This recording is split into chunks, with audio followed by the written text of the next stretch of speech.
Welcome to Beyond the Stars podcast. My name is Betzaira, and this is our co-host Bryan. If this is the first time that you're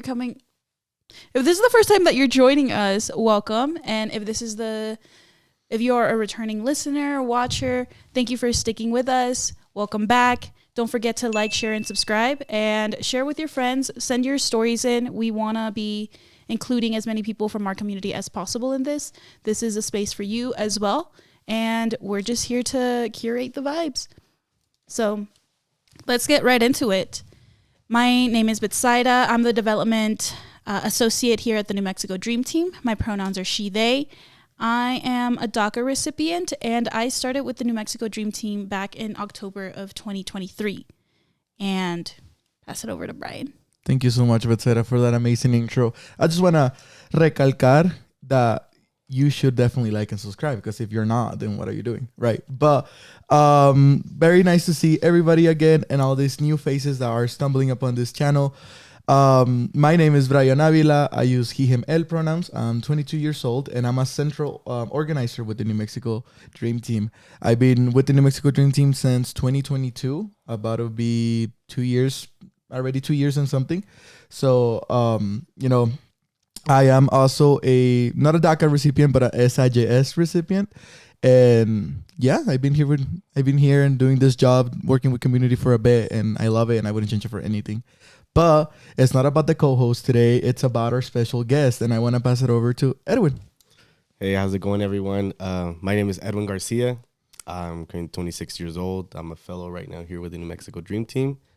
I'm currently seeking my asylum process at the moment, and happy to be here. Thank you, Edwin. Thank you. So because Edwin is such a humble person, I'm going to toot his horn a little bit. Not only has he been a campaigns fellow with the New Mexico Dream Team this year, he has been sort of the poster child, the face of House Bill 9 that we've been pushing this legislative session to correct the relationship between the detention centers in the state of New Mexico. He's also, he hails from the good old city of Nashville, Tennessee, from Chihuahua, Mexico. Woo. And yeah, he has a powerful, powerful story. And I'm so glad that you're on the podcast with us today, spending the day today with us and telling us a little bit about your story, letting us into your world a little bit, because it has been an uphill battle always. And you were very much front and center of it this year. So I can't wait to hear about your story. But before we get a little bit into that, I want to talk just a little bit about who you are as a person, and we have a little question for you. I'm curious, since you're from Nashville, Tennessee, I'm from Florida. When I came here, I didn't know what to expect. Hey, no one cares. No, I'm kidding. I'm kidding. I care. This is the treatment I get every day. Oh yeah. No, but when I came here from Florida, I had certain expectations of food. I didn't know that there was a difference between New Mexico food, California food, Tex-Mex food, and then Mexican food. Yeah. So I'm curious, what is your favorite dish that you've tried here in New Mexico? And there is a right answer. Okay. I'm just kidding. I've tried like very various or different foods that I've been here. I don't know necessarily they've been New Mexican food. Valid. I would say like maybe the breakfast burritos. Breakfast burritos? Yeah. What do you put in your breakfast burrito? I guess. We gotta see, porque pues si le vas a poner huevo y frijol, pues es mexicano. Yeah. O sea, le tienes que agregar algo para que se haga New Mexican food. Yeah. Definitely the green chili for sure. Yeah. I think that's like the biggest. Can't go bad. Yeah. Man, when I saw green chili burger the first time, I was like, these are monsters. This is monstrosity. Because I don't know about you, but I knew chili as like the beans and ground beef chili, like the chili hot dogs and stuff like that. Oh. So when I got here and I saw chili burger, I was like, what kind of monster puts like beans and beef on top of beef and cheese? Oh, me, duh. No, but yeah. The funny thing about green chili burgers and stuff like that, they're like only New Mexicans. Like only in New Mexico you can get a green chili burger. Mm-hmm, maybe you can get it in other places, right? But it's very limited. But in New Mexico, every restaurant you go to, you can ask for green chili, and they will have green chili. I haven't tried it yet. I'm gonna have to try it. Like if you go to a fast food restaurant here, in the state of New Mexico, they all have green chili. But if you go to the fast food restaurant in Nevada, they're not gonna have green chili. Okay. Valid. But I think green chili is kind of like Anaheim or chile chilaca, no? It's chile chilaca. Somebody told me no. And I was like, no. No, it's creo que that's what it chile is. Chilaca. No, So, yeah. A mí me gusta la salsa verde. So that was my transition into like green chili here. Okay. But it didn't win me over until I went to the wine festival. Okay. And I saw a green chili honey. And man, that wine out there was good because I was like, you know what? I'll try everything once at least. So I tried the green chili honey and that changed my life. I was like, okay, I'll get the New Mexican stickers now. That's valid. That's valid. Yeah, that's how I feel. Put the CS symbol right here. No, yeah. After that, honey, I was like, all right, I'm ready. I see why people do this. Yeah. No, but I'm originally from Florida, so like all that was a bit of a culture shock to me. So I'm curious. Same for you. What was your experience like getting to New Mexico, especially coming from like you're born in Mexico and then you grew up in Nashville, Tennessee. That's so different from here. So how did you get here? It is. I grew up half of my life in Kansas and then the rest in Tennessee. Yeehaw. So it's like I'm as southern as you can get, you know. Southern Belle, yes. Well, ¿de qué parte de México eres exactamente? Cuéntanos. Soy del Chihuahua. ¿La capital? De la mera capital. Eso, qué bonito. Chihuahua. Chihuahua. Es de la colonia Villanueva. Si nos ven, saludos.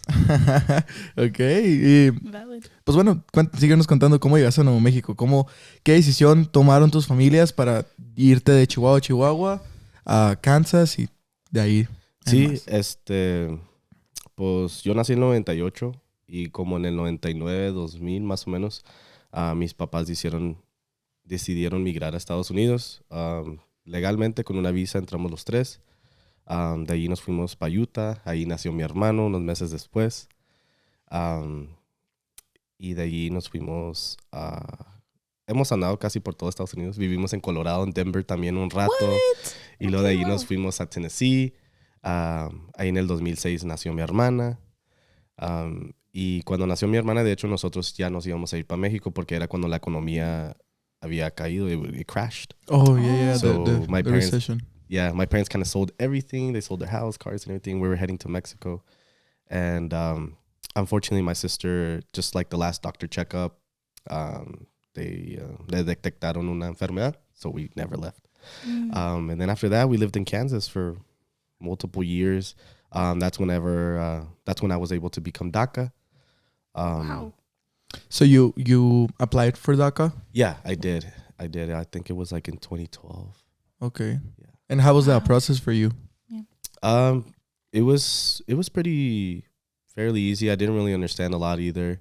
I remember one of the questions that the person that was questioning me that was able to make the decision to give DACA or whatever, they did like ask me like, well, what did I want to do, you know? And at that time, like I was really pressured into from school and friends to like become a Marine.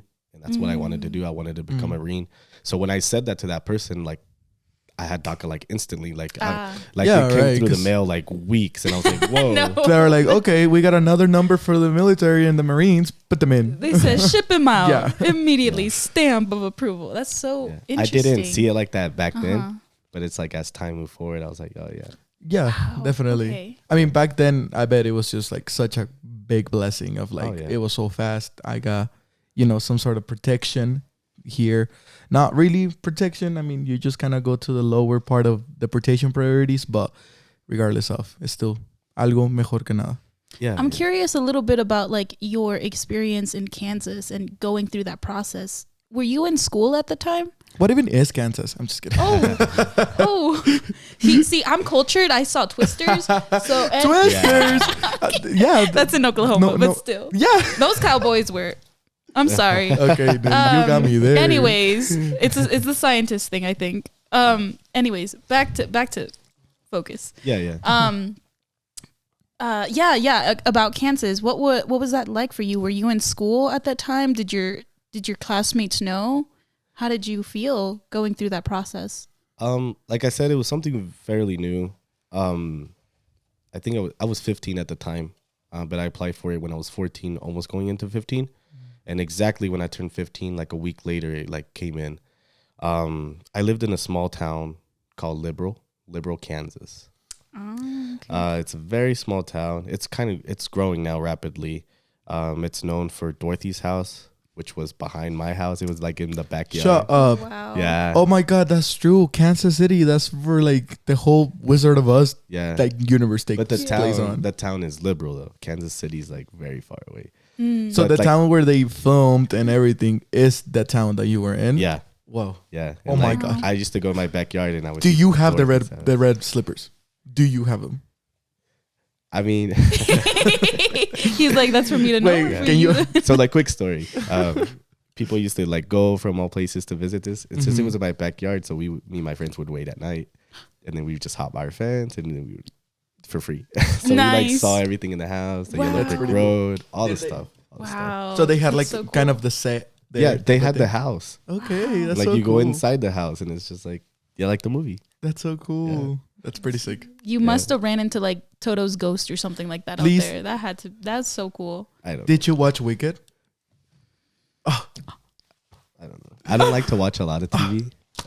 Not us being offended. So offended. No, like Sorry, no, it's just we're queer and it's just like Wicked is such a thing. yeah, gotcha.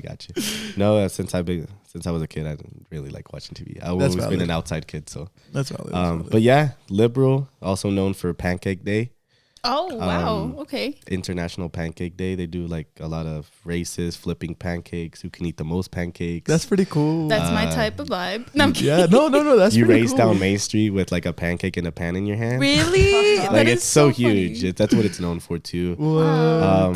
But there, I mean, going back to what you asked me, we as kids kind of just didn't, we didn't see each other as documented or undocumented, Right. But I remember that, my mom telling me that like, oh, like with this permit, your life is going to change. You're going to be able to, work legally. And I remember that I turned 15. I got it a week later. 3 days later, I started working. Like I just got a job. Mhm. And I haven't stopped working ever since that,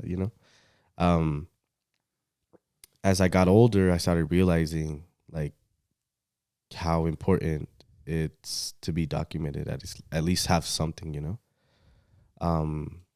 and sometimes people don't realize, and sometimes people take it for granted, and they don't realize like, oh yeah, like it's just a permiso, But it's like it's de permiso. it Yeah.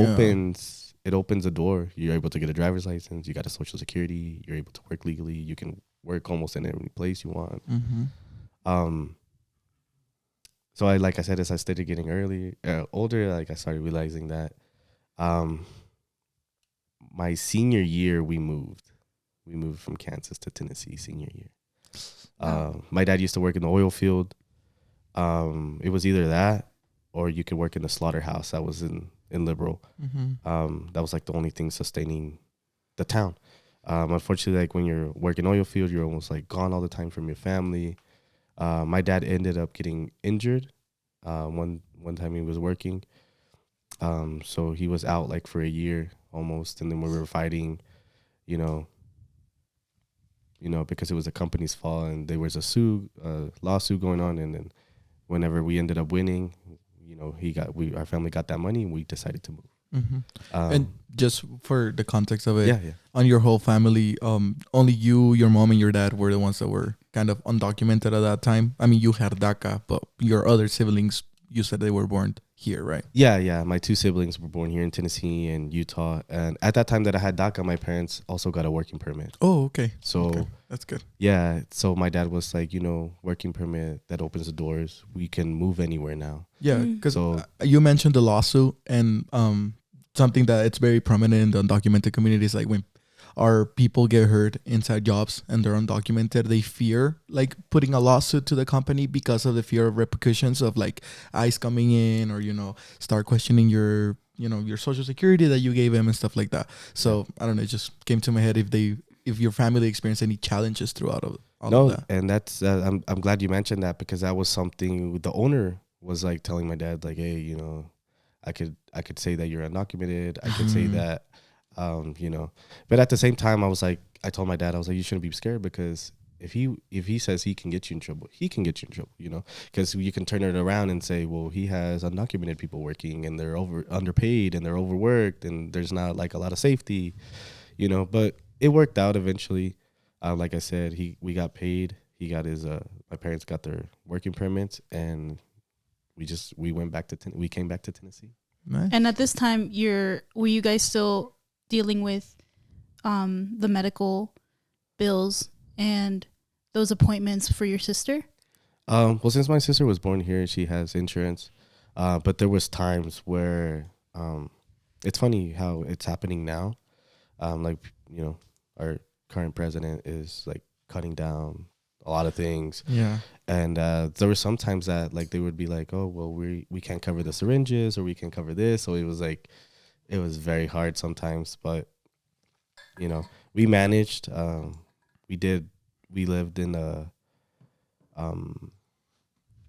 We lived day by day, actually. Another one question that was asked there, and that I always say is, you know, what's the difference of being poor in America and then being poor in Mexico? And I think the only difference is that in Mexico you're happy, because here you're like, you know.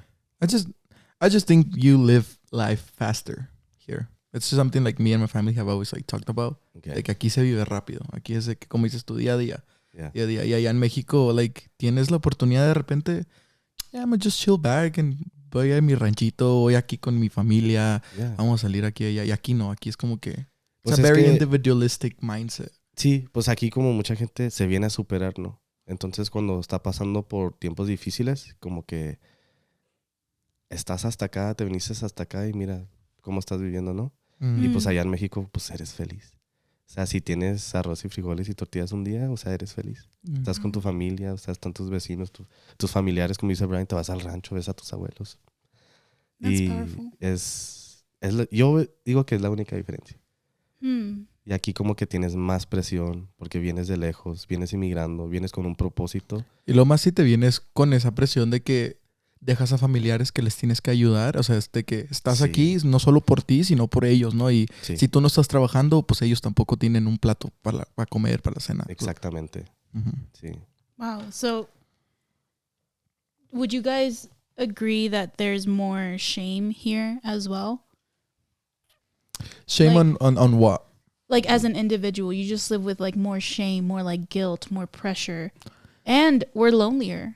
I agree on the lonelier part. And, you know, because, you know, living in the United States is very like everybody holds themselves by their bootstraps type of thing. You know, like everybody on their own. Like, Oh, si te yeah. quieres superar, supérate tú solo. Like, no necesitas ayuda. And I think that's the thing that kind of separates us and separates a lot of folks from community, right? Because they're like coming from Mexico, you're so used to knowing your whole freaking like cuadra y toda tu manzana de ahí donde vives. Yeah. Y llegas aquí and you barely know, you know, whoever's living to your right's name or last name. So it's a lot. It's very individualistic. And I think that disconnects the true meaning of, you know, what community should really look like. And that's real. Oh, yeah. That's so true. It is revolutionary to know your neighbors now. No, yeah. And I think definitely something that we really want to push on, you know, during this administration is to get to know your neighbors. You know, that's the best part of it. Get to know your neighbors, go outside, have a chat with them. And in case anything goes down in your neighborhood, then you know that you have your neighbors backing you up at any yeah. given point. Yeah, or at least they'll know if you go missing. Exactly. So definitely get to know your neighbors. Go outside, offer them, I don't know, anything. Bake them a cake. I don't know.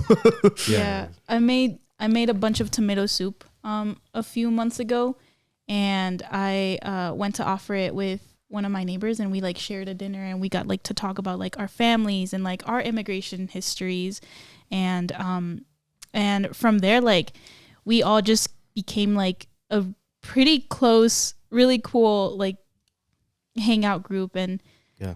I am like it just means they mean so much to me.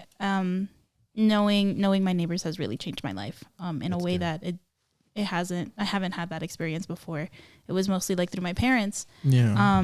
That was my sense of community more than anything, because in school I did feel like the kids would look at me like a little bit different because of my name, because of like I would I would not tell them like where I was from. I didn't want to tell anybody like too much about myself. And that's Florida? Yeah. Really? Okay. Yeah. Well, that's what I like about here. Like here, the community is very good. You're able to share tomato soup with your neighbor. Who would have thought? Yeah, Tennessee, I don't think you could do that. No? No. No. What was that like in Tennessee? Well, when we moved back my senior year, you know, I just remember that we stopped at a gas station to fill up. We had my dad's pickup truck and a trailer with all our things on there. And the first encounter when we moved back, like I said, we were at a gas station, and then, you know, people were just looking at us, and, you know, we had like two men look at us and then just like spit on the ground and something like that. But I was, you know, I just didn't know. I was going to be a senior that year, and I just didn't know what to think about it. You know, I just ignored it. It's just like you just had more priorities in your head, you know, like, yeah. oh, I'm about to graduate. Yeah. Ese tipo de cosas como and que. We were always moving because my dad was always chasing his job. So growing up was very hard. Yeah. And it's part of being an immigrant in the United States. I think I'm not the only one. You know, when your dad or, you know, whoever's carrying your household is offered a job, and that job, is, you know, continuously have to chase it, have to move with it. It's either that or, you know, where else can you possibly work? But yeah, like I said, we moved back. That's the first encounter. We ended up living with one of my mom's friends for a while. Senior year for me was very hard because in Kansas, in liberal, I was advanced. Like I could have graduated junior year if I wanted to. Unfortunately, when I moved to Tennessee, they don't have a lot of classes that Kansas has.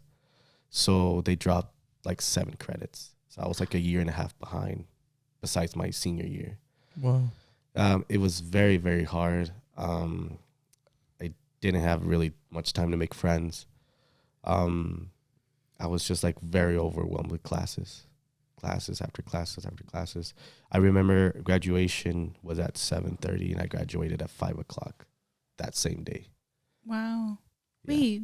So your graduation started at 7:30? Yeah, my graduation ceremony started at 7:30 p.m. and I graduated at 5 p.m. Like I finished my last class at 5 p.m. Oh my gosh, okay, that close. okay. Wow, that's Yeah, insane. the same day. And I remember I just rushed home, told my parents I graduated, Nice. got everybody ready, and just rushed to the ceremony. Wow. Yeah, That's and incredible. yeah, it did run through my mind like a lot of people to just drop out and go to work and be like, I don't know, just another person. Especially whenever they put you in that spot of like, you know, coming from a school where you were advanced and you had so much credits and you felt like, okay, like I can take it easy my senior year because, you know, I already have my credits. And then suddenly, hell no, you're back a year and a half, you know, it's a lot. So very congratulations to you for putting that up and keeping the good work up and graduating. You know, you could have graduated like a couple days after or something like that, but you did it the day off. So yeah, like I said, one of the thoughts was, be another one of those kids that just drops out and works. But at the same time, I thought, you know, I could, I don't know, be maybe an inspiration, especially to my parents. You know, they know what I was going through and I was able to do it. And my mom was like, vas a hacer lo que tengas que hacer, pero me vas a entregar ese título, you know? Oh, the classic Mexican household pressure. And I love it. I've only seen my high school diploma once, and that's when they gave it to me. Never seen it So again. real. Yeah, ask me where mine is. Never seen it again. I don't know. But another thing that I did in Kansas too was like, since I was so advanced, I would only go to like school to like 11. And then I would go to the community college. And that's when I did 2 years of diesel mechanic. Wow. I wasn't able to finish because we moved. But I have that experience. So at the time that you graduated, from high school in Tennessee, you were also working. Yeah. Wow. So you rushed. Wow. Can you tell me a little bit more about that? So I would work on Saturdays and Sundays. And then whenever we just had vacation or whatever, like I would just go to work. And I would go to work with my dad, and we were working for it's a construction company, but we were like the machine operators, like the excavators, bulldozers, dump trucks, backhoes, bobcats, stuff, skid steers, all that. I was doing that since I was like 16. That's when we moved to Tennessee. And then I graduated high school, and that's what I kept doing. That's incredible. I kept doing that, and it's just as, one of many stories. Yeah. I can assure you, I had even me myself, I was still in high school and, working weekends or working during high school, getting home from school and then straight to work and then homework at night and then repeat the whole thing all over again the day after.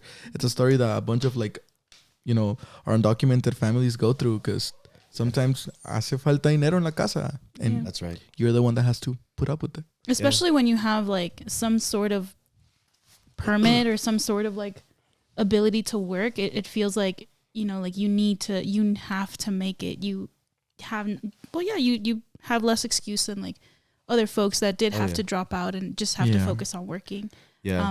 And I don't think I've told you this, Edwin, but when I was in high school, I had a counselor tell me the exact same thing. Even though I put so much effort into my schooling, was trying to excel at the top of my class, was in the top 10% or something like that. Mm-hmm. And when I went to her to ask for help for college, she was like, "Oh yeah, no, just drop out and start working." And I was so mad. Yeah. So to know that you were also dealing with that pressure at that same time, I think it's it's so validating, but also it still makes me so angry that you had to go through this at such a young age after everything else that's been going on in your life, moving, your history. That's tough. Even going back a little bit, when I was 13, 14 years old, I would sell paletas. I was el paletero. Oh. I would definitely go to other towns because bullying was very hard. Yeah. But I always had in my mind something that my dad said, que cualquier trabajo es un trabajo honrado, And with that, I was able to buy my first car when I was 14. Nice. Wow. Yeah, and I still have it. That's the only car I still have right now. Shut up. Yeah. What car is it? Beautiful. It's a 2003 Dodge Neon SRT4. Hui. That is some loyalty right there. I love that. Love that. It's a car that that I worked really hard for. I went through a lot of things, and I'm a car guy. So to me, that was my pastime. Sometimes I would just sit in it and just turn on the engine and listen to it, and it would create peace for me at times that were very hard. Y más cuando sabes que tú lo compraste. O sea, que tú te chingaste, tú sudaste ese dinero y lograste comprarte tu carro. Yeah. Wow. That's really incredible. So as a high school senior, you worked your butt off to get there, to catch up with your credits, to continue to work, to buy your first car. And then how did you get to New Mexico after all that? At what age? I came back. Or where did you go after that? So graduated 2016. I kept working. It was 2018 when I bought my first new carro de la agencia. I remember that day. It was so cool. I was doing pretty well for 18, 19-year-olds, probably the life a 30 or 40-year-old wanted to live, because I've always been working. I know how to manage money. When I saw opportunity, I took it, invested, and just kept it flowing. I remember that I helped my parents get their own house because they were always renting. And I was like, no, So I kind of closed a contract with the owner of the house. We did it owner to owner. My parents saw me buy me my first carro de la agencia and perdieron el miedo y compraron su primera camioneta nueva de la agencia. Yeah, that's a huge step for my our mom, type of family. Yeah. Just for the fact that it's bueno, pues no sé, cada caso es diferente, ¿no? Pero sí. El hecho de que pensar que te vas a echar una deuda de años, it stops a lot of people from actually pursuing, getting their dream cars or something like that. Sí. Especially in our communities. You don't know if you have those years here. Sí, exactamente. Y una cosa que yo siempre vi en mis papás es que tenían miedo. Siempre tenían miedo de, es que esto puede pasar. O yo no sé si pueda porque no somos de aquí. No sabemos qué vamos a pasar. Entonces siempre han vivido así. Y siempre de que la renta. But I also think it's very important to remember what was going on during those years. What years was it again? Graduated 2016. 2016. So, do we all know what happened in 2016? Yeah. Yeah. It was we know it was Trump's first administration. Yeah. So you mentioning your parents having that doubt and that fear of, no es que no somos aquí, no sabemos qué va a pasar. It makes total sense, right? Yeah, and it was a big reason because of Trump's first administration. Yeah. So they were just like, but I've always been a person that no tiene miedo, ¿sabes? Yeah, and well, talking about that, del miedo, Trump's first attacks were on DACA. You as a DACA recipient, how did that feel? How was that? I was just, Sometimes you think in life that nothing's going to happen to you or that it shouldn't happen to you. So long story short, it did happen to me. So in 2019, in the day of my birthday, actually it was the same day of my birthday, it was 11:42 p.m. Somebody had falsely accused me of something. I was arrested. I went through, the process. I had a court date. I was declared innocent. The only thing in Tennessee is when someone drops the charges or decides to change their mind or you become innocent, it's like you have to go through the person que te está acusando and then through the state. So the state picks up the same charges that you were accused of, and now it's you versus the state. So it was me versus so-and-so, and then after that, it was me versus the state. The good thing is the judge, he knew me. Like, me and his grandchild went to school together. He knew the type of person that I was, and he was very devastated because he knew that even though I was innocent, he wasn't going to be able to let me go because ICE had a detainee on me already. And especially being DACA at that time, that Trump was targeting DACA people. And, he said it in court. He's like, I'm very devastated. This is very sad. I cannot let this young man go, even though he didn't do anything, because ICE has a hold on him. After that court date, ICE came and got me quick, because if they don't get you in a certain time period, you're able to be free and let go, right? The person that came and got me is currently our backdoor neighbor. Yeah. So when he picked me up, he was like, no way. He's like, dude, like, I've known you you've been living there for 7 years now.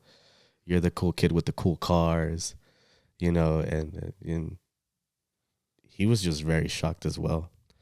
He would try to like tell me everything's going to be okay. I'm sorry, you just gotta go through this rough process, but everything will be all right. Like, you don't have any criminal history, you don't have any warrants, you don't have any felonies, you're okay. Unfortunately, from there, I went to Metro Jail. From Metro Jail, they moved me to Atlanta, and from Atlanta, I ended up in Louisiana, La Salle, Louisiana Detention Center, one of the biggest detention centers that probably the United States has. In each pod, there's like 90 people, so it's Wow. and they have multiple pods. Long story short, I fought my case there for like 7-8 months. I was there on my sister's birthday, on my brother's birthday, my mother's birthday, New Year's, Christmas, Thanksgiving. The day of my bond, $10,000 bond, I think they agreed on. My lawyer has a heart attack in the morning before our court date. He passed away. I lost my court bond. I lost my bond. From there, they switched me over to another judge, and that judge had 300 to 400 deportations per week. So he'd not even see some people. Sometimes he would just deport. So when I came with him, we had 7 court dates. And on the 6th court date, the one before the last one, he was like, dude, like, you're not supposed to be here. Like, you have DACA, you didn't do anything. You've been here so long. Like, I cannot have any more court dates with you. So I'm just going to set one last one to determine what we're going to do with you. And I was like, okay. According to my lawyer at the time, he said that was going to be very well. He acknowledged that I had, that I was documented and I wasn't, I was. Yeah, like a clean record. Yeah, like what I was accused was false, That court date was 3 days later. The prosecutor in 3 days was able to get my DACA revoked for no reason at all. No reason. So I show up to the 7th court date without knowing. And the first thing that comes out of this guy's mouth is he's here illegally. He no longer has DACA. It has been revoked. What's the reason? Don't know. Till this day, I don't know. And the judge had no other option He's like, I'm going to ask you a couple questions, and that will determine your future. Sure. One of the questions is like, do you have any kids here? Do you have any kids that are born here? Are you married with someone that's from here? Do your parents have residency or U.S. citizenship? And the same for your grandparents. Obviously not. You know, I was a 19-year-old teen at the time. And he's like, well, I'm sorry, but you're going to have to go back to where you were born. I'm not going to deport you. I'm going to give you the option to take voluntary departure. And the prosecutor was just like, no, you got to deport him. You got to deport him. The judge made it very clear to him that he was not going to deport me. But if I didn't take voluntary departure, he had no other choice to deport me. So I took voluntary departure. I was supposed to be... You want to explain to us real quick the difference between deportation and voluntary departure? Sure. A lot of people are like, it's the same thing. Because, yeah, you end up going back. But, you know, when you're deported, you could be deported 5, 10 years, 15 years, 20 years, or for life, you know. And it's like, it makes it harder if you want to come back with a visa or whatever. You think it's going to be un perdón. It's like $1,000, blah, blah, blah. Voluntary departure is like you will, on your own will, are just going over back to your country. And, you know, it's clean. You can apply for a visa, I don't know, in a year, 2 years. Depends. So I took voluntary departure. I was supposed to be set free 90 days because I had car payments. I just had a lot of things personal. Immigration didn't let me go. ICE didn't let me go. They kept me like for 2 or 3 more weeks. And then like the deportation officer came and got me. They took me into another building where they had the airplanes. And then he's like, well, you were supposed to be gone for 90 days. Like, you know, it says right, he showed me the paper. I was like, yeah, well, you guys didn't let me go. I was like, am I still able to go? He said, well, you're already here, so just, you know, just chill. They asked where I was from, and I told them, you know, they're like, well, this plane doesn't go directly over there, but the ticket to go to Juarez is $500. I called my parents. My parents paid the $500. They just took the money. They still put me on the plane that landed in McAllen, Texas. And then from there, they take us on a bus, and they take you to the border. When they took us on the border, they had us on the bus like 2 hours in the heat. The bus driver obviously came off. He's talking to his buddies down there, and we're all like chained up on the bus, windows up, just sweating. I remember it was like 80, 90 degrees, McAllen, Texas. Just imagine in the middle of the summer. And yeah, when they got us off, they took the chains. They throw you your bag with your belongings, and they tell you to start walking over that bridge. I remember I was walking, and I got to the borderline, and I had 1 foot in and 1 foot still back. And I was like, I can't do it. I just can't. Like, I you know, and the border patrol officer was like, you better cross or I'm going to arrest you for trespassing or for coming in illegal, whatever it was, you know. And he was coming towards me, and I just remember, and then like one guy that was passing by, he just like grabbed me by my jacket and just pulled me over. And when I was fully over that line, I remember that the air hit different. The sun hit different. Everything was just like in slow-mo. Like I was in shock, I guess. And yeah, that's how I got to Mexico in 2019, 2020, I think it was. So you got to Mexico, first time ever. Just experienced this awful system. How old were you? I think I'm 26 now. I think I was like 20. Yeah, 20, I think. So you experienced all of this for the first time. Yeah. How was it? How did you feel? Like, what emotions were prominent during this whole process? I was, I just didn't know what to think. I didn't believe it. You know, it was very hard. I mean, just crossing over the first time, you know, going to a country where I was just born, never lived in.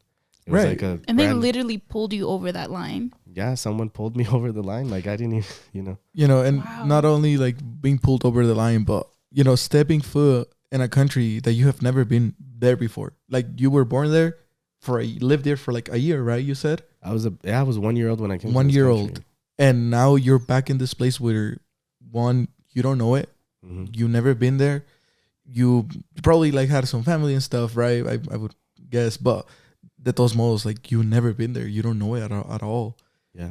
I'm just so mad at like the inhumanity of like being chained, being left, being scammed, being like they threw your bags and they didn't give me. Wow, I can't talk. They didn't even give you like the decency to take your time and process that immediately. Like cross or you're going back into that thing. Oh yeah, that's insane. That officer is telling you like cross or I'm gonna arrest you. Like it's just charge you. It's just really pushing you to like, it makes you feel like ándale. I don't know. It's just like an animal. Literally like an animal. Yeah, like an animal. Yeah. Another comment, they were like, even if whenever you guys decide to come back, we'll be here waiting for you. Yeah. See those type of comments. It's just this is what they love to. They know what they're doing. They know the system that they're in. They know what the job entails, and they think they can get away with these things. Yeah. Well, they know they can get away with these things sometimes. Well, I'm so sorry you went through that. Oh yeah, no. It's I see it now as a life experience. Definitely. Because I definitely have a different mindset. I'm older. I'm more wiser. I think about things more than when I was thinking as a kid. But yeah, that was my first experience, and it wasn't even in Chihuahua. Like they through McAllen, I think it's Tamaulipas. Mm-hmm. And yeah, I was there for a day, and I thought that was the worst thing, ICE detention and all that. And then the second day I was there, I just got picked up by the cartel. So it was just, Mexico was not a good experience for me. Jesus. So coming back to you, living in Mexico, ¿cuánto duraste? I would like to say 4 full years and like some change, 4 años and 4.5 or close. Yeah. So you said you got picked up by the cartel. Yeah, the second day I was in Mexico. So how was that experience? I bet you're not even fully done processing the fact that you just got, you just got to Mexico. Yeah. Your first like couple days in Mexican soil, and then boom, welcome to Mexico. Worst thing that an immigrant can do is go to La Casa de los Inmigrantes. Mm.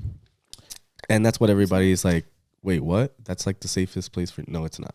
So these people know where these people go. So they wait for you outside.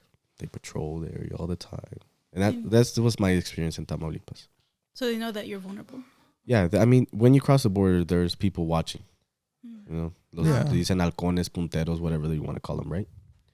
And they're watching people. They're like, okay, este anda vestido más o menos. And at the time, when I went in, I had a Hurley hat, North Face jacket, buckle jeans, and like Vans, black Vans. I always use black Vans. So I was like very dressed different from everybody else, that the ICE picked up at work or just chilling outside, you know what I'm saying? And it wasn't even that. Like, it was the next day. I went over, I bought a backpack, I bought some tacos, and I bought my bus ticket. Obviamente, en dólares, porque pues es lo que uno trae. Mm-hmm. All those people snitched. Este güey trae dólares. Así, ¿no? I wasn't even on the bus for like 5-10 minutes when they just got me on the bus and they're like, bájate. And then me llevaron a una casa de polleros, que le dicen los polleros, donde tenían gente de El Salvador y Honduras que iban a cruzar. De ahí querían que les diera números de mis familiares, me quitaron todos me encueraron para ver si no traía hasta dinero metido en otros lados, ¿no? Me quitaron, no sé, como unos $300 que traía. Me quitaron la chamarra, me quitaron la cachucha, me quitaron el cinto que traía y me dejaron con los puros tenis, pantalón y la playera, ¿no? Y a ellos, el morrillo que me bajó, o sea, todavía se ría. Me decía, tengo 16 años. O sea, estoy más morro que tú. Uh-huh. ¿Qué vas a hacer? O sea, ¿sabes cómo? Y una cosa muy triste, ¿no? O sea, porque yo me pongo a pensar y es cuando yo le doy gracias a mis padres que me trajeron a Estados Unidos, porque en México ahorita es una moda, pero antes era como la única opción que había, o sea, para salir de la pobreza. Son personas muy vulnerable. Entonces, obviamente pidieron números que vamos a marcarle a tus familiares. And I was like, no, like, these people are going to be like threatening and just saying things, and my parents are going to be like, So I called my dad. And he's like, ya llegaste. And I was like, not exactly quiet, you know.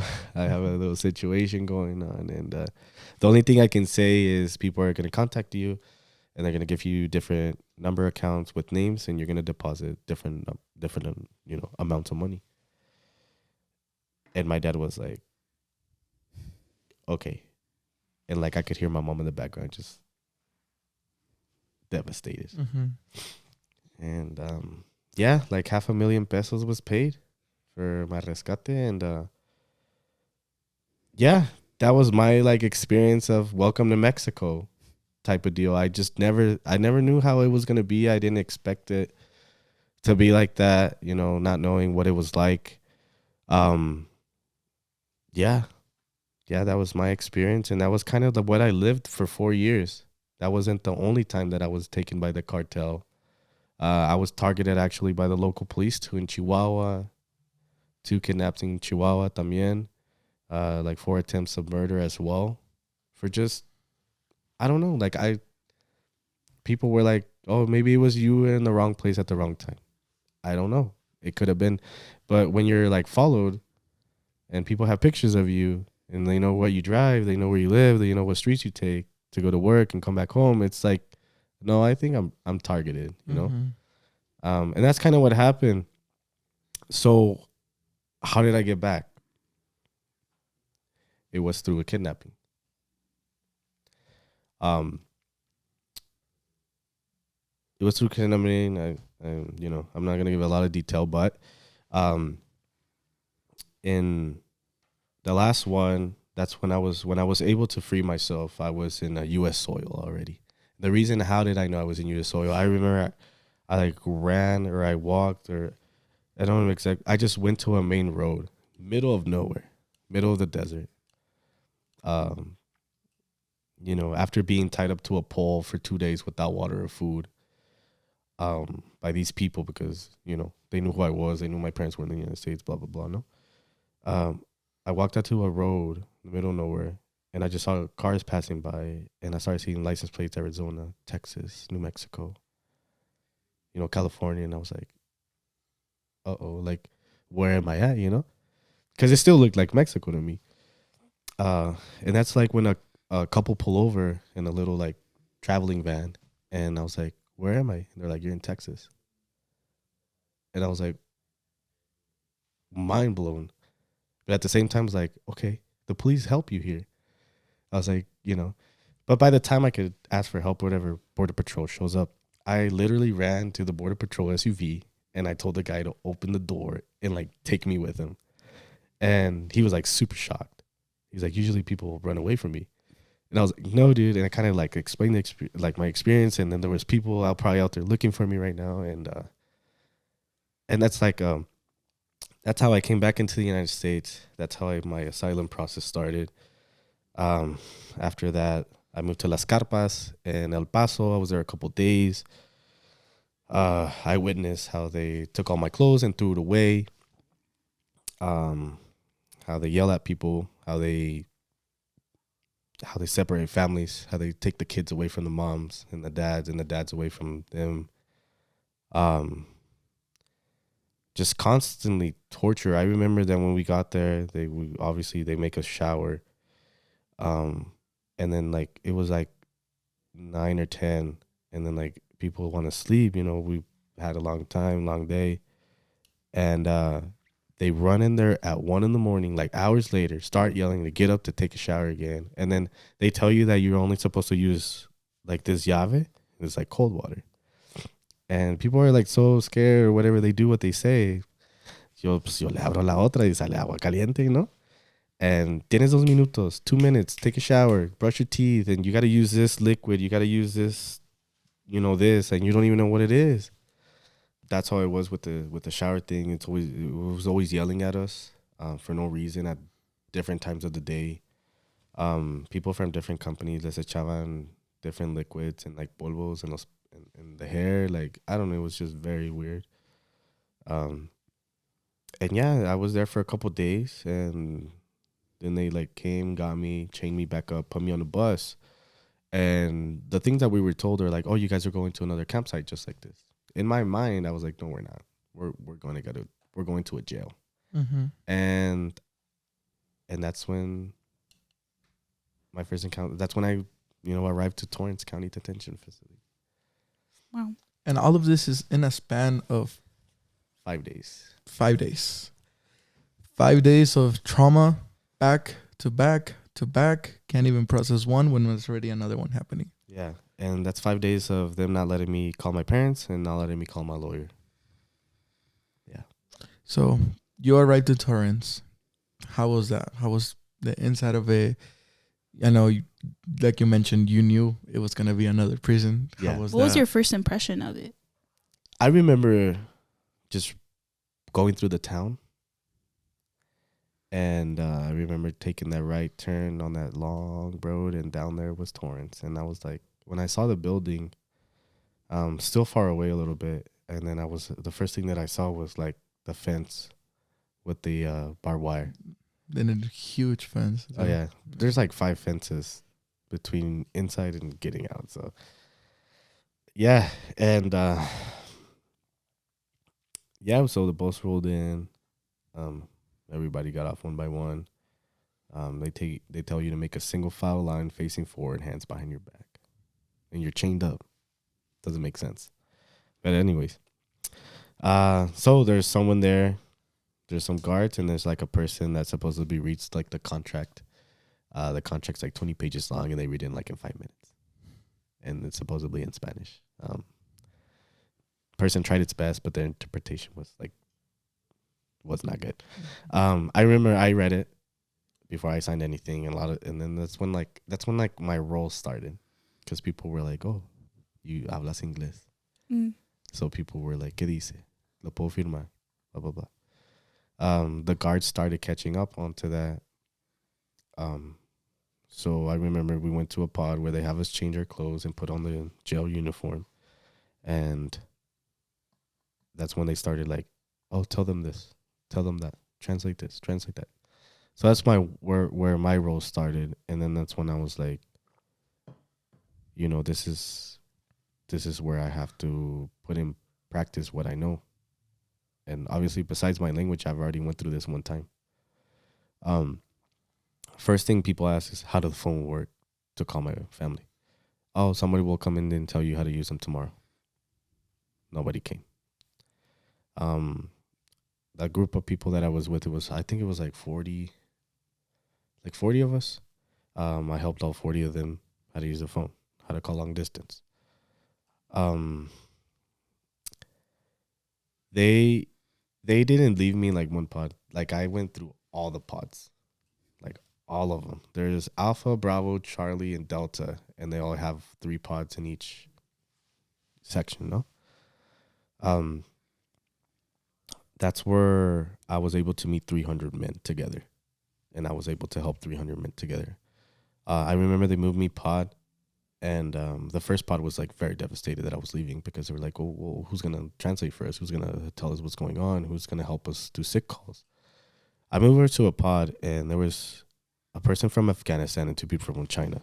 They had vegetarian diets. At the time, I didn't know. They don't speak English nor Spanish. So I was able to communicate with them, and they had not eaten for 3 days. And to me, it was very frustrating, emotional, and just anger, because I told the guards, like, hey, these people are vegetarian. They have not eaten in 3 days. They need a vegetarian diet. Like, what? Why? I asked why. They're like, oh, well, we don't speak their language. We don't know. I'm like, well, you get someone that knows, and you figure this shit out. Like, I was very pissed, and that was just their excuse. So, and then you can't go up to them and tell them, I need to see a doctor. I asked out on a tablet, fill everything out on the tablet. We'll come and see you in a couple of days.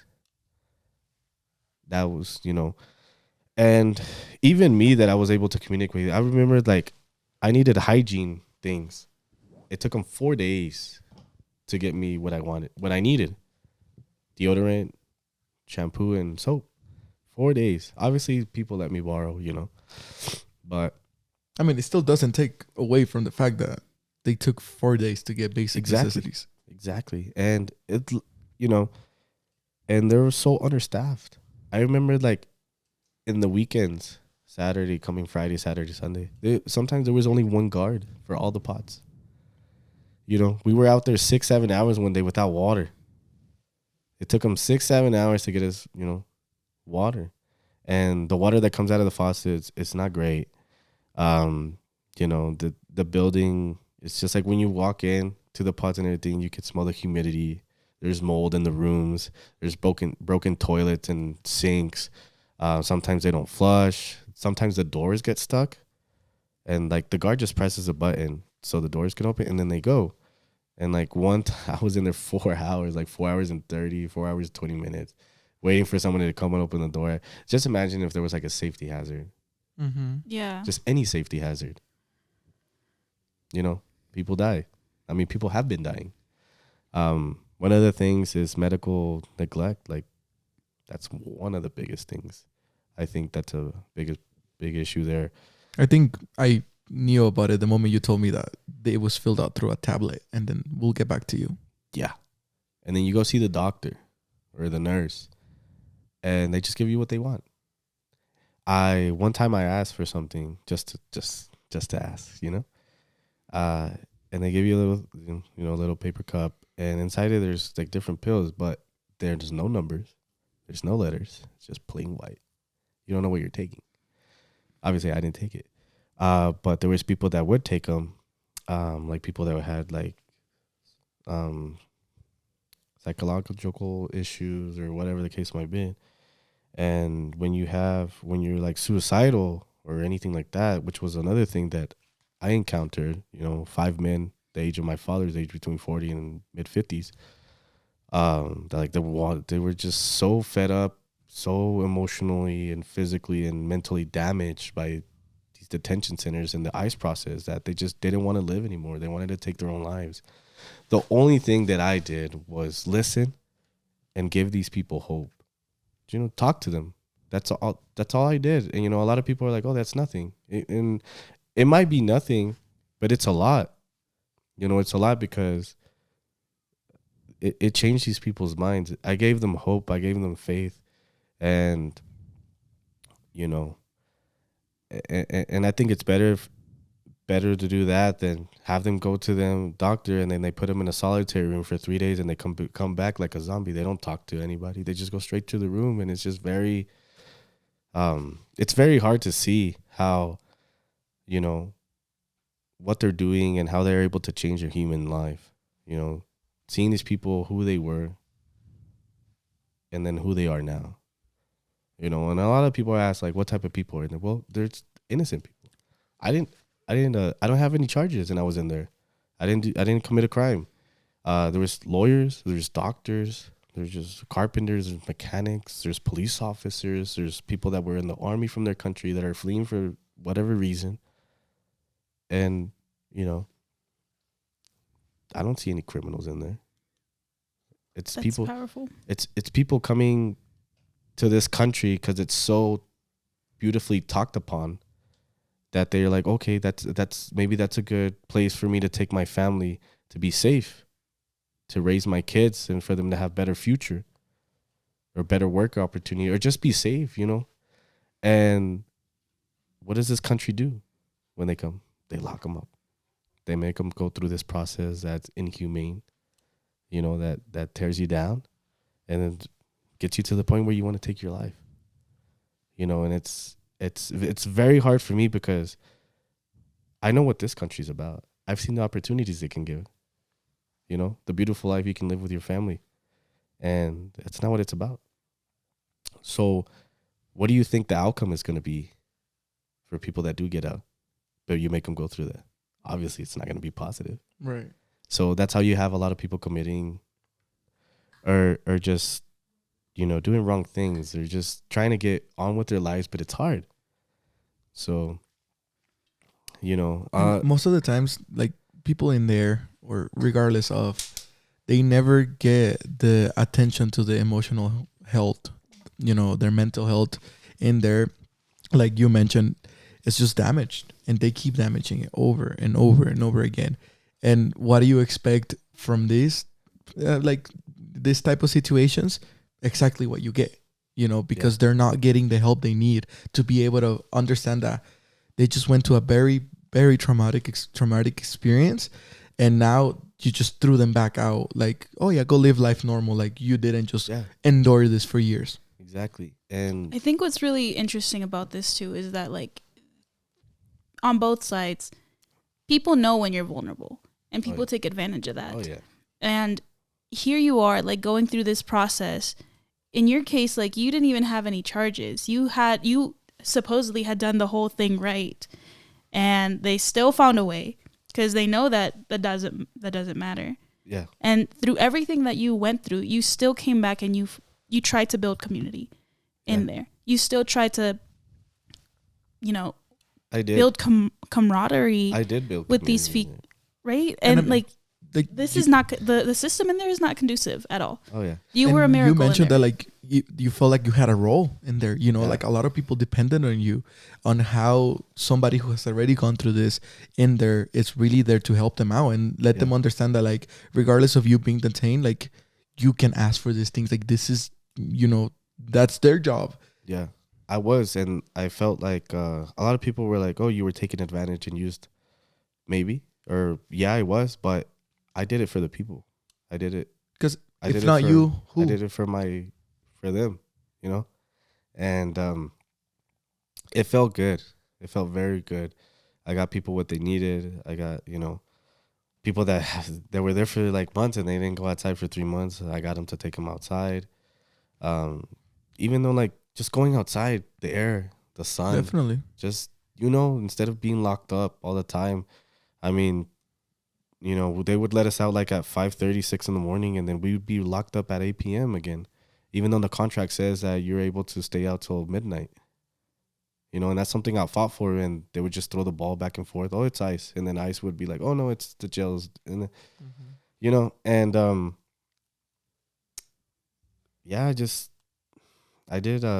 feel like I did a lot. When there was issues, like, they would come and get me. They wouldn't even do anything. The other detainees or they would agents? ask for me. The detainees would ask for me, or the guards would already like, oh, the people listen to this guy, go get this guy. So you were the middle person between them. Oh yeah, there was an incident where a guy was like, if you guys don't get me out of here, I'm gonna kill someone or I'm gonna kill myself. There was guards and the warden and wouldn't even go into the pod, and I was like, open the door, yo boy. And I shouldn't have done that. People tell me now, like, hey, that wasn't your job. I did it because I was lied to. They said that we're gonna help him, that we're gonna get him, and they didn't. They didn't do that. They transformed this person into someone that we don't know anymore, and that really messed me up, you know, because I didn't want that to happen to him, and I was lied to, and it happened to him. That was probably one of the strongest things as well that I encountered there, and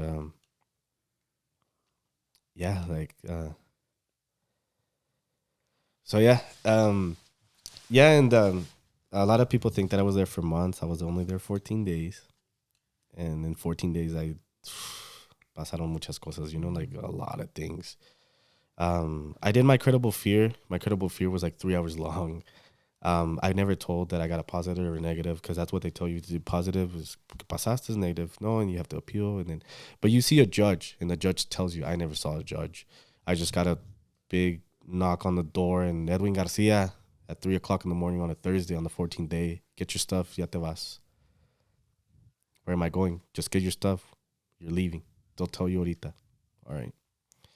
And yo me acuerdo que andaba como Santo Claus, because I had a lot of commissary, you know, pues que gracias a Dios mis papás me apoyaron, y yo me acuerdo que nomás me dejaron comprar como $100. Y yo quería comprar más porque yo quería darle de comer a esta gente, ¿sabes cómo? Sí, claro.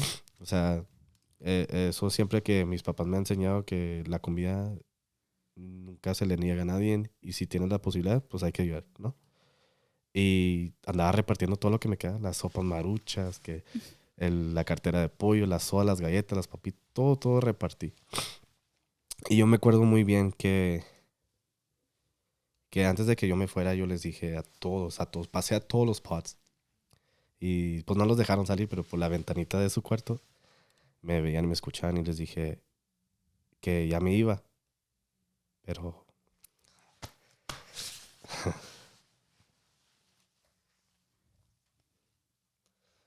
Sorry. It's okay. You're good. It's all good. It is a lot. Yeah. Okay. It helps me. There's also some tissues right there. Oh, yeah, gracias. Sí que ya me iba, pero que yo les prometía que iba a regresar aquí a Nuevo México y iba a pelear por ellos y para que cerraran las detention centers. And that's how I'm here, working with you guys. The legislative session, and it's a promise that I intend to keep. And I'll be here if it's necessary every year.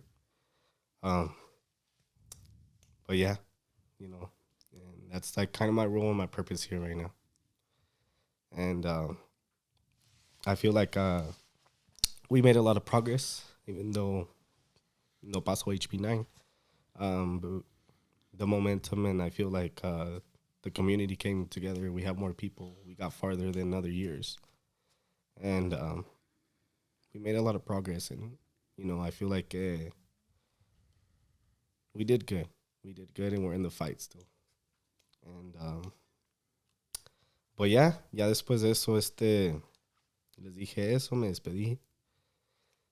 Y ahí me llevaron a otro cuarto. Me procesaron, me dieron mi ropa. Todavía que you're a free person, te ponen las cadenas otra vez, de los pies hasta las manos, te suben otra vez al mismo camión que nos trajeron y el mismo chofer. It was ironic que eran las mismas personas. Y ya de ahí nos llevan a la oficina de los ICE officers que está aquí en Albuquerque. Y ya de ahí todavía, ¿no? De ahí todavía me dijeron, ¿les puedes translate lo que dice su release papers? Es que nosotros no hablamos español. Y yo acá, como que no manches, vato, o sea, tu apellido Ramírez, ¿no? Acá. Pero bueno, ¿no? Yo lo decía por la gente, por la raza, ¿no? Uh-huh. Y ya, firmas, y cuando firmas dice que se te leó en español, o se te leó en tu lenguaje nativo, y que pues no es cierto. Y yo les dije, hey, vato, pues yo no tengo... O sea, mis familiares, no tengo airplane. O sea, no tengo tickets for airplane or bus. O sea, well, that's not a problem, dude. Like, you want to be in America? Welcome to America. ICE does not owe you anything. And they basically open the door for you until you get out. And thank God there's like a Catholic community, the Catholic church people out there. And they know that they do this. And they, like, help us. They, like, provide you. They give you, like, a sandwich, water. They give you a phone to call like your family members. And that's when I was able to call my dad. And my dad bought me a plane ticket. And then like he sent it through text. And then they print it out for you. And then they take you to the airport. And then they have other people at the airport waiting for you with passes. And they take you literally to where you're going to board your airplane. I know how to manage the airplane. I speak English, But it's very important for like other people that don't. Right. They give you like a little book that says, no hablo español, no hablo inglés, ¿dónde está el baño, where's the bath? Like things like that to help you navigate and get you to where you need to be.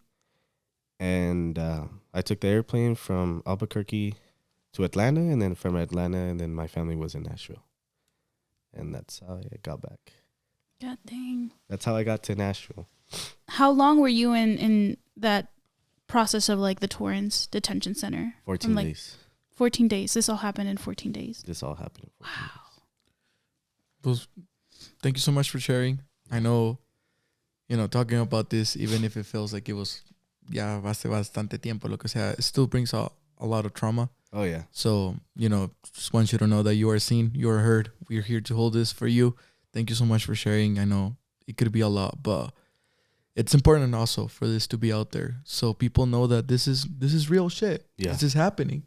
And even though they lost somebody really important, there's somebody that could translate for them, somebody that could be there for them.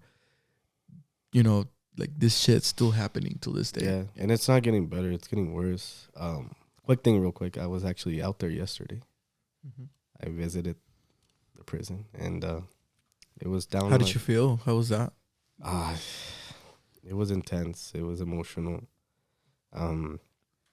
Just remembering going through the town, like I said again, and then making my way up to the to the jail, and yeah, I saw some people outside, and I saw some guards too, and I saw the side where the pods where I was at, donde nos sacan pa afuera, and no sé. Yeah, I just want to mention that it feels almost like divine, like your journey, divine, but also like your role in telling your story and the positions that you've been in, the people that you're connected with now. Oh, yeah. You told me that last year for Brian's birthday, there was an action right outside of Torrance County. It was. And you were actually one of the people that was there that day too. Yeah. We were, when you guys were barely showing up, we were outside. They took us inside because, a lot of people were coming. No hace que nos escapemos or whatever, no? And I remember going back into the pod and I was telling everybody, like, hey, hay gente allá afuera, nos están peleando por nosotros, nos están apoyando. Y creo que en el video que tomaron se escucha como nosotros tocamos en las ventanas con nuestros cups. Y pues se siente chido y mucha gente, como yo digo, mucha gente piensa que ellos están adentro solos y que nadie, porque yo era así, yo pensaba que pues, hey, you're on your own, sí hay gente que no está, that's against us, but I didn't know that there's like community like it is here, that there's rallies, that what happens at the Roundhouse in Santa Fe, and it means a lot, like it gives you a lot of hope, and I kind of just would take that in, and then that's how I was able to give hope to these other 300 men. That's powerful. But yeah. So they just voted to extend the contract again for these detention centers. There's rumors. There's, like you said, that it doesn't seem like it's getting better. Like it's getting worse. Oh, yeah. So in your own words, in your own opinion, after everything that you've gone through, what would you like to see differently from leadership, from these city commissioners specifically? I've been in a couple of the meetings and I've always told them, like, don't take this lightly. It's not, don't take your coworkers' words for it. Like, actually go to the prison, talk to these people. Or if you don't want, because there was a person that went, they were in there for like 5 minutes and they're like, oh, I could have been shanked. It was so scary. Like, no. Or you're on the criminal side or you were not in the immigrant side, Mm-hmm. But yeah, I offered to talk to Ms. Jaramillo because she's like, I'm very curious, and I hope she's curious in the right way, to actually, curious from the heart to know like what's actually going on. A lot of the times they were like, oh, you guys are translating these testimonies, so we don't know if they're true. And I was like, I was there. I speak English. There's no language barrier. It's one-on-one with me. Ask me anything you want to know, and I'll tell you what's going on. I've even offered to do the walk with him, like go back inside this prison, if it's possible, and I could point things out and take him where I was at, and I haven't had any responses from anybody. And we've reached out, and it's just like, oh, we're very overwhelmed with everything, and oh, this is not a good time. So like, it's like, okay, it's very frustrating. Yeah, they're treating you like a witness in your own experience, like you're a tool, a resource that maybe they'll use, maybe they'll believe. Yeah. But they're not. Yeah, this system here, especially like the just quote unquote justice system, is definitely not built to believe people when they've gone through these things. It's meant to just treat you like another number. Mm-hmm. Another number. Yeah. Another number. I mean, they don't really make a lot of money off of us. I mean, the people that have passed away. I believe that they only extend the original contract because they know that this can end any day. Mm. They just keep extending instead of renewing the whole contract. Because they know. I mean, even los trabajadores de ahí me decían, like, nosotros sabemos que estamos mal. Ahí sabe que lo que está haciendo. Y saben que cualquier día esto se puede acabar.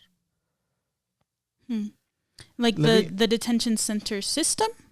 The workers. The workers. The workers themselves. They could be fired. No, that they know that like ICE, like this isn't right.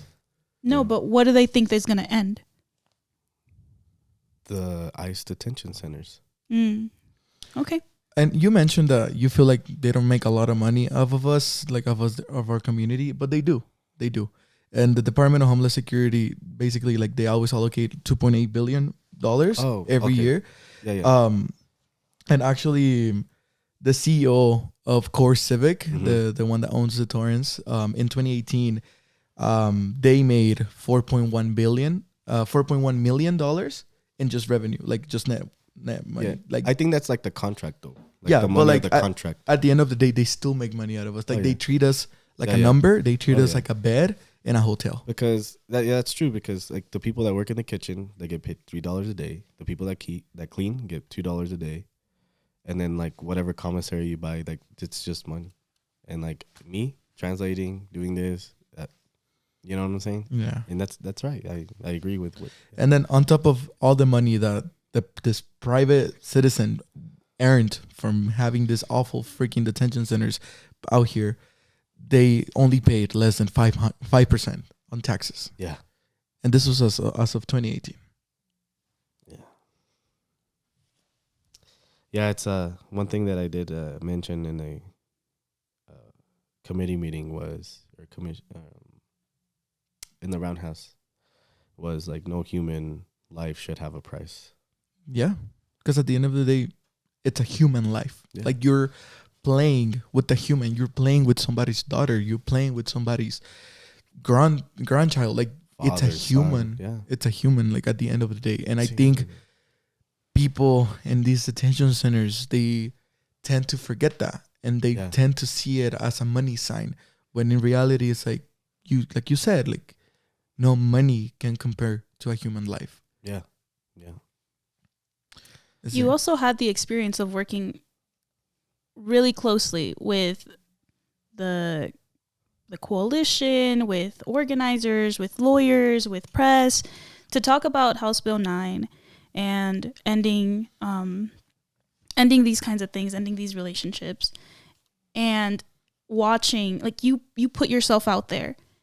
All these experiences, you continue to put yourself out there and be willing to talk about these things so that people can't say that they don't know anymore. Yeah.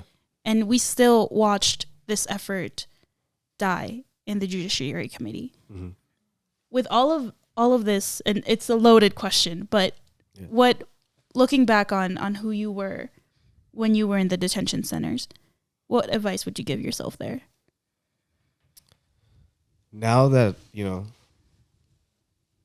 like if now that I'm out, if I would put myself back in there, I would probably be more hopeful.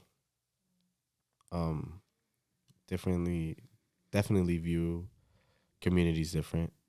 Because once a lot of people, when they leave or if they get to get out, free here in the United States, they just want to move on with their lives and forget everything, forget about it.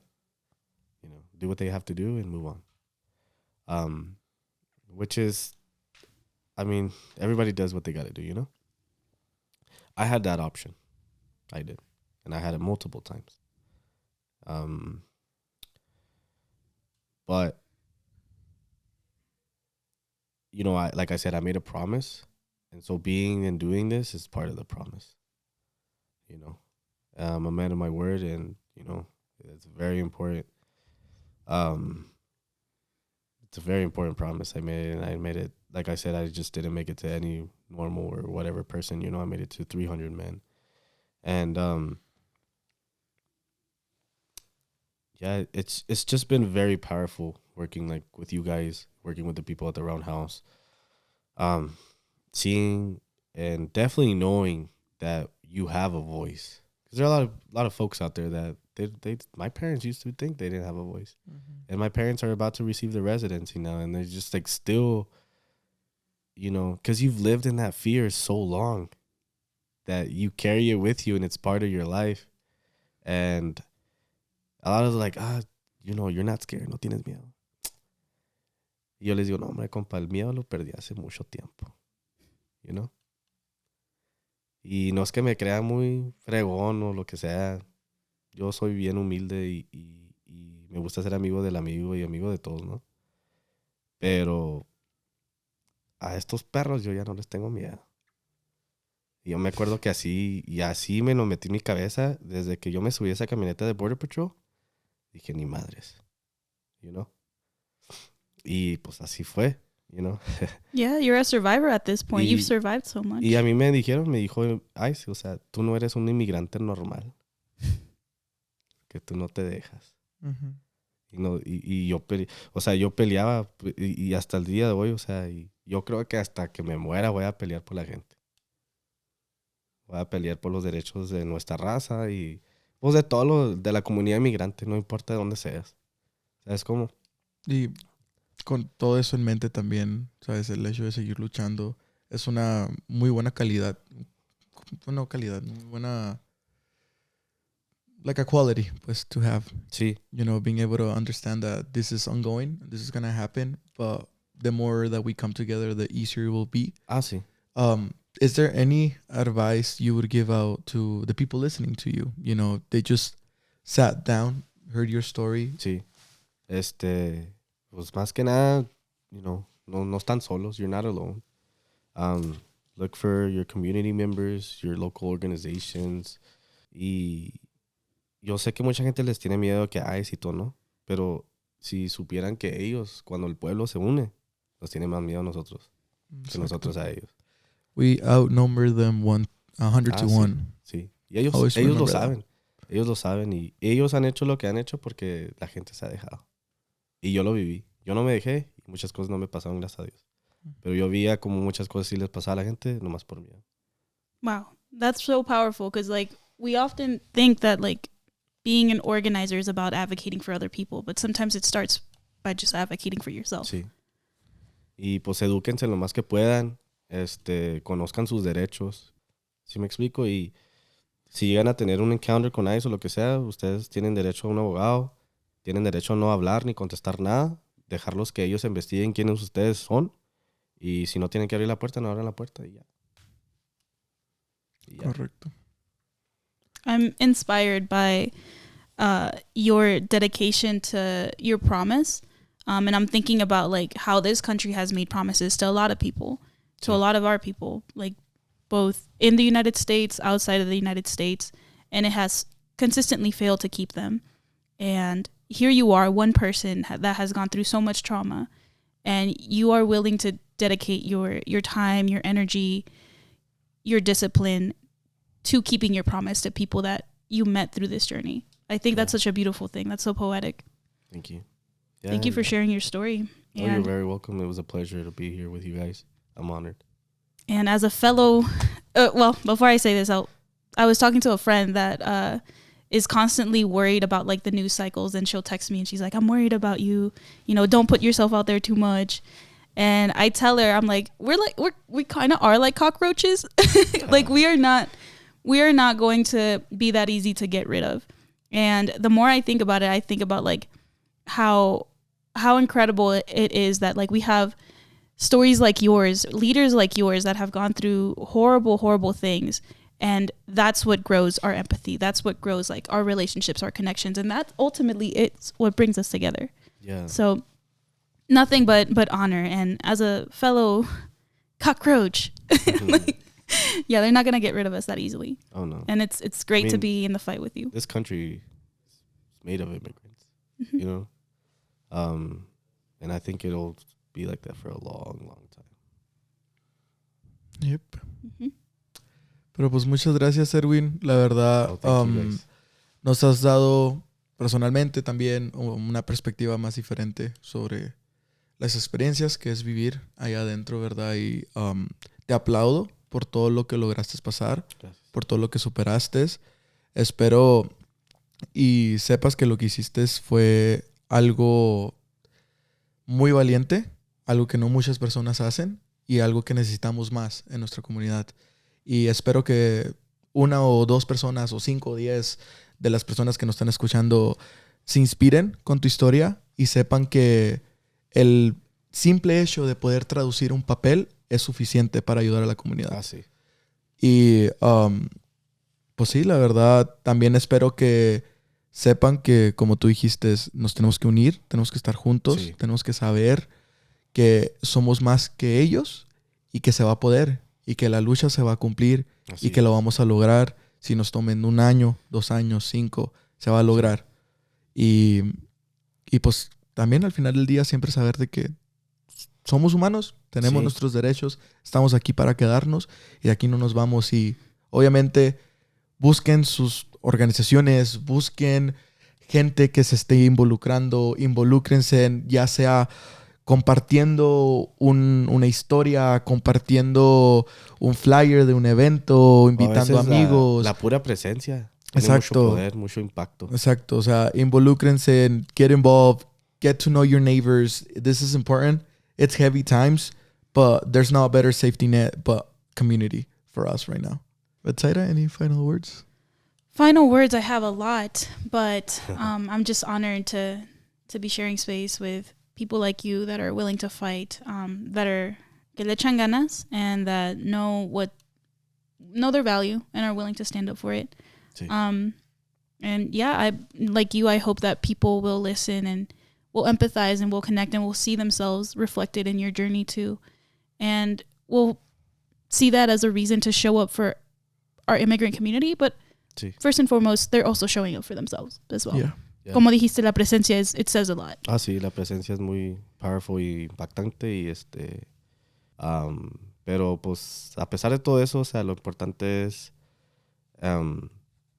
pues seguir luchando, seguir en la lucha y don't give up, because the day you give up, or the day we give up, is the day it's over. Yeah.